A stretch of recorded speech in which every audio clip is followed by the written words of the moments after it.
बोले गौटोला कलुआ हिलेली गली गली देखो छो छौरा तो मच फला बोले हेलोई बाबा लटूर हरिया यारा केलकौ कमाल गई छौरी केलकौ कमाल तोरा लाल घघरा केलकौ कमाल तोरा लाल घघरा केलकौ कमाल तोरा लाल घघरा केलकौ कमाल तोरा लाल घघरा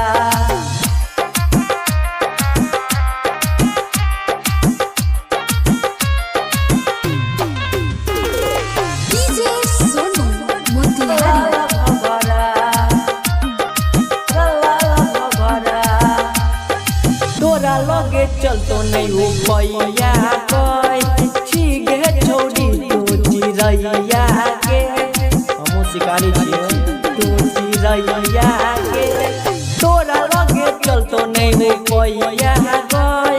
छिगे छोड़ी तू चिरैया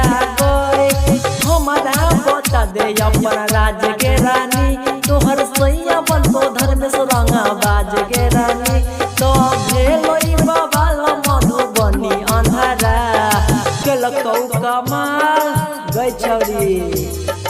केलकौ कमाल तोरा लाल घघरा केलकौ कमाल तोरा लाल घघरा केलकौ कमाल तोरा लाल घघरा केलकौ कमाल तोरा लाल घघरा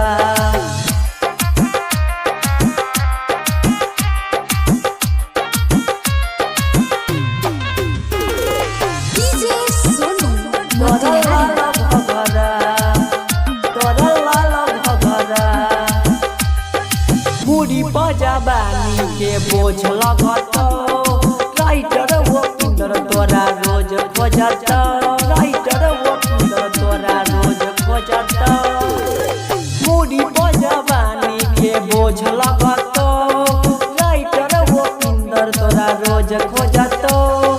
चंचल चंदन में लफड़ा करे लही पूरा छौरा के तोरी हिला के रखली तोरा बुढ़बो